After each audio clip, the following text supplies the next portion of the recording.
আমরা প্রথমে জানব ভূগোলের অর্থ কী।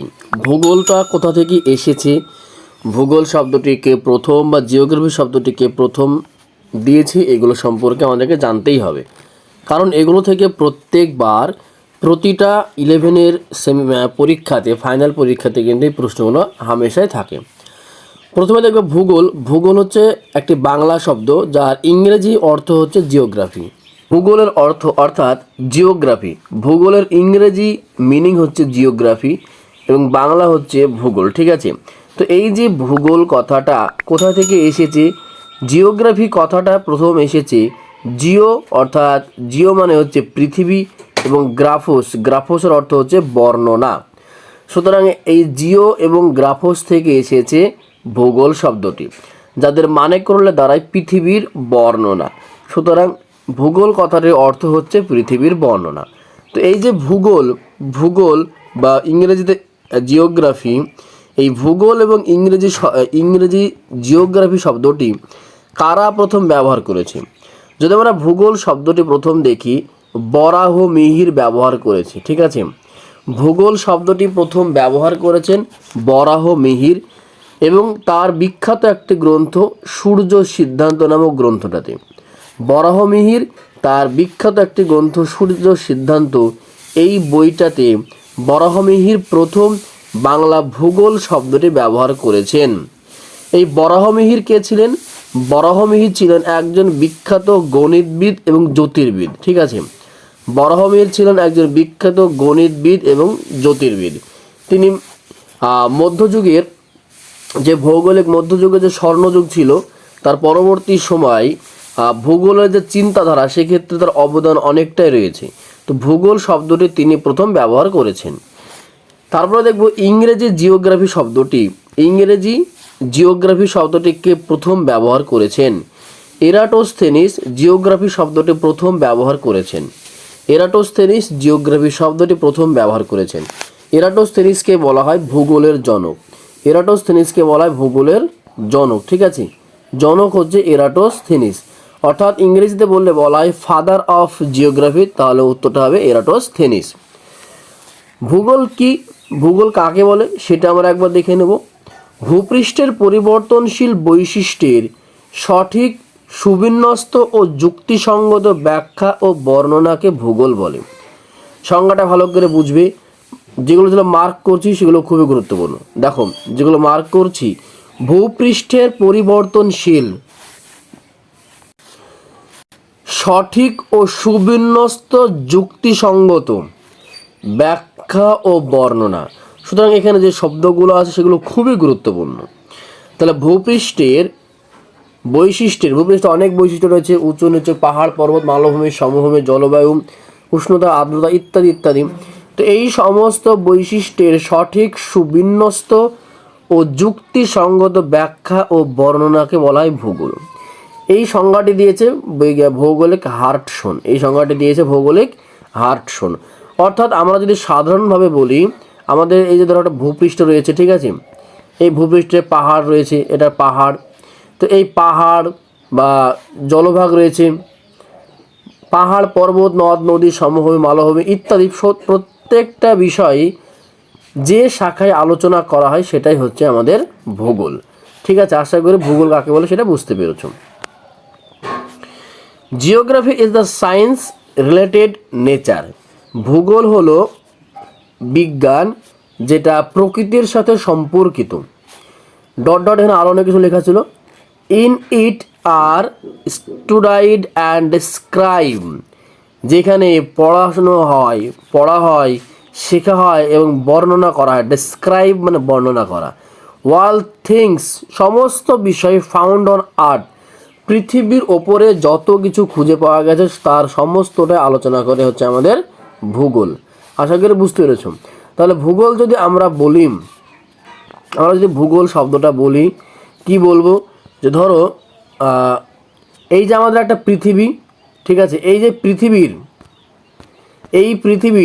যত কিছু খুঁজে পাওয়া গেছে, এই পৃথিবীতে যত কিছু খুঁজে পাওয়া গেছে, পাহাড় পর্বত, মালভূমি, সমভূমি, প্রত্যেকটা জিনিসের আলোচনাই করে হচ্ছে ভূগোল। তারপর আমরা দেখব ভূগোলের আলোচনার পরিধি, মানে ভূগোলের আলোচনা কতটা জুড়ে করতে পারে, ঠিক আছে, অর্থাৎ স্কোপ বা সীমানা। ভূগোল মূলত তিনটি বিষয় নিয়ে আলোচনা করে। এক নম্বর হচ্ছে ভৌগোলিক অবস্থান নির্ণয় করা, কোনো একটা অঞ্চল বা কোনো একটি দেশ বা কোনো একটা রাজ্য বা কোনো একটা জলবায়ু কোথায় থেকে কোথায় অবস্থান করছে, তার যে ভৌগোলিক অবস্থান, ঠিক আছে, অর্থাৎ অক্ষাংশ দ্রাঘিমাংশ সেগুলো নিয়ে আলোচনা করে। দুই নম্বর হচ্ছে আঞ্চলিক পৃথকীকরণ নিয়ে আলোচনা করে, অর্থাৎ কোনো একটি অঞ্চল আর একটা অঞ্চল থেকে কিসের ভিত্তিতে আলাদা, কতটা আলাদা, কোনো একটি অঞ্চল কিসের ভিত্তিতে আলাদা, কোন অঞ্চল থেকে আলাদা, কেন আলাদা, এইরকম করে কিন্তু অঞ্চল ভিত্তিক আলোচনা হয়ে থাকে। এবং একটা দেখো মানুষ ও প্রকৃতি নিয়ে আলোচনা করে, মানুষ ও প্রকৃতির সম্পর্ক, ঠিক আছে, এখানে রয়েছে মানুষ ও প্রকৃতি। 3 নম্বর বিষয়টা হচ্ছে মানুষ ও প্রকৃতি। এই যে তিনটে বিষয় বললাম, এই তিনটে বিষয় হচ্ছে ভূগোলের মূল আলোচনার বিষয়। এই তিনটে বিষয়ের বাইরে কিন্তু ভূগোল আলোচনায় যায় না। এখানে আরও একটা গ্রন্থর নাম রয়েছে, সেটা আগে বলে দিই তোমাদেরকে, তার সুবিধা হবে। কসমস, ঠিক আছে, এখানে রয়েছে কসমস। এই কসমস গ্রন্থটির লেখক হচ্ছে হামবোল্ট, ঠিক আছে, কসমস গ্রন্থের লেখক হচ্ছে হামবোল্ট, যেটা খুবই গুরুত্বপূর্ণ, প্রতিবার পরীক্ষায় প্রশ্নটা আসে। এরপর আমরা দেখব কি আছে। তাহলে ভূগোলের আমরা তিনটে বিষয় দেখলাম। এবার দেখবো আমরা ভূগোলের প্রকৃতি। ভূগোলের প্রকৃতি কী কী, মানে ভূগোল কী কী নিয়ে আলোচনা করে। 1 নম্বর বিষয় যেটা আলোচনা করে সেটা হচ্ছে বিজ্ঞানধর্মী। বিজ্ঞানধর্মী আলোচনা, অর্থাৎ পৃথিবী, প্রকৃতি ও মানুষের মধ্যে যে সম্পর্ক রয়েছে সেই সম্পর্কটাকে বৈজ্ঞানিক ভিত্তিতে আলোচনা করা হচ্ছে ভূগোলের একটি গুরুত্বপূর্ণ কাজ। 2 নম্বর হচ্ছে সংশ্লেষিত বিষয়, ভূতত্ত্ব, পদার্থবিদ্যা, নৃতত্ত্ব, ইতিহাস, দর্শন, এর প্রত্যেকটা এই বিষয়গুলো, এছাড়াও আরও অন্যান্য বিষয় রয়েছে, এই বিষয়গুলো যেগুলো খুবই গুরুত্বপূর্ণ, অর্থাৎ ভূগোল এমন কোনো বিষয় নেই পৃথিবীতে যে বিষয়টা নিয়ে ভূগোল আলোচনা করে না, সুতরাং এগুলো গুরুত্বপূর্ণ একটা শাখা।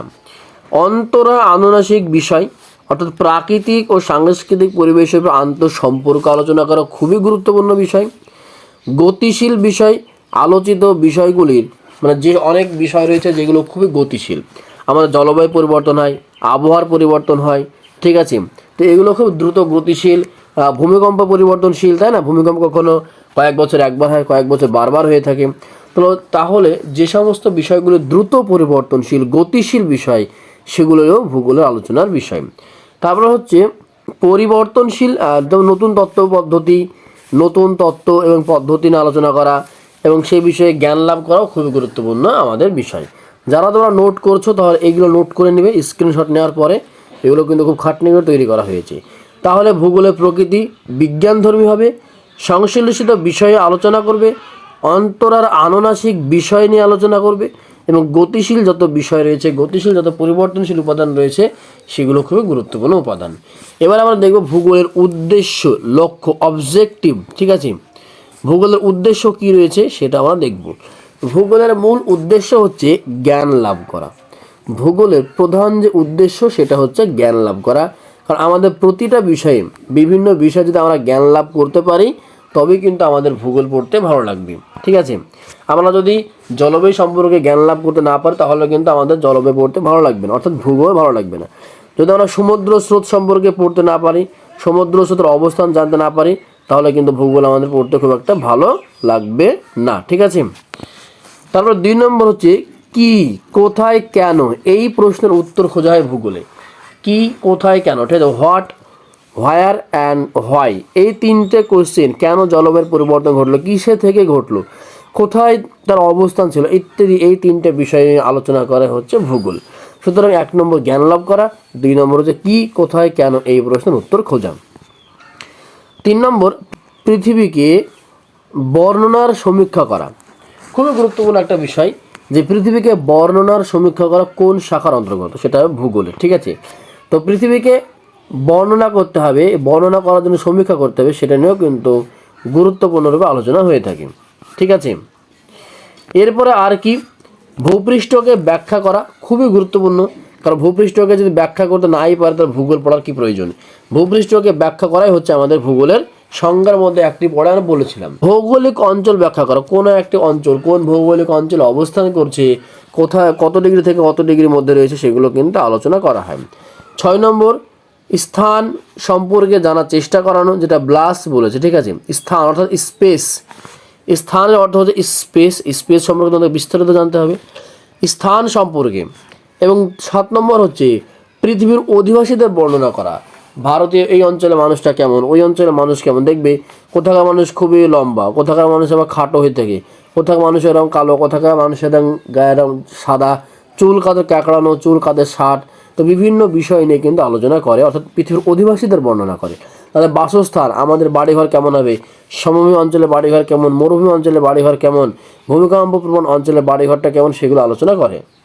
প্রাকৃতিক ও আর্থসামাজিক অবস্থা বিচার বিশ্লেষণ বলতে বোঝানো হয় যে কোনো একটা অঞ্চলে প্রাকৃতিক পরিবেশের সাথে মানুষ নিজেকে কতটা খাপ খাইয়ে নিয়ে তার আর্থসামাজিক পরিবেশ উন্নতি ঘটাতে পেরেছে, অর্থাৎ তিনি নিজেকে কতটা কর্মব্যস্ততা রাখতে পারছেন এবং সমাজের কতটা উন্নতি করতে পারছে, সমাজ কী অবস্থা রয়েছে, সেটা নিয়েও কিন্তু গুরুত্বপূর্ণরূপে আলোচনা হয়ে থাকে। ভূগোলের আরও একটি আলোচনার বিষয় হচ্ছে ভূপৃষ্ঠে ও বিভিন্ন এলাকার আলোচনা নির্ধারণ। ভূপৃষ্ঠে ও বিভিন্ন এলাকার আলোচনা করা খুবই গুরুত্বপূর্ণ একটা বিষয়। তো এগুলো ছিল ভূগোলের মূল আলোচনার বিষয়, যেগুলো আমি কি পয়েন্ট হিসেবে তোমাদের সামনে তুলে ধরলাম। এরপরে আমাদের পার্ট 3-তে আসবে, ঠিক আছে। আমাদের পার্ট 1 অলরেডি এমসিকিউ দিয়েছিলাম এখান থেকে। পার্ট 3-তে আসবে ভূগোলের বিভিন্ন শাখাগুলো নিয়ে আলোচনা এবং শাখাগুলোর উদাহরণ, শাখাগুলোর বৈশিষ্ট্য, প্রত্যেকটা বিষয় আমরা একে একে আলোচনা করব। সুতরাং এটা এসএসসি এবং ক্লাস 11-এর সেমিস্টার 1, ক্লাস 11-এর সেমিস্টার 1 এর আলোচনার ক্ষেত্রে খুবই গুরুত্বপূর্ণ অবদান রাখছে আমাদের এই ভিডিওটা, ঠিক আছে। আপনাদেরকে বলবো এসএসসির জন্য হোক, ক্লাস 11-এর, ঠিক আছে, বা ক্লাস 11-এর সেমিস্টার 1, তোমরা যারা সেমিস্টার 1-এর জন্য দেখছো তাদের জন্য কিন্তু খুব গুরুত্বপূর্ণ, এসএসসির জন্য খুব গুরুত্বপূর্ণ। সুতরাং এই ক্লাসটা একই ক্লাস, বোথ অর্থাৎ এসএসসি এবং 11 খুবই গুরুত্বপূর্ণ। চ্যানেলে নতুন হলে অবশ্যই সাবস্ক্রাইব করতে ভুলবেন না এবং লাইক করে দেবেন, কারণ একটা লাইক আমাদেরকে খুব উৎসাহিত করে। লাইক, কমেন্ট অ্যান্ড সাবস্ক্রাইব করতে একদমই ভুলে যাবেন না। তো ভিডিওটা শেষ পর্যন্ত দেখার জন্য আপনাদের সকলকে জানাচ্ছি থ্যাংক ইউ, সকলকে থ্যাংক ইউ সো মাচ।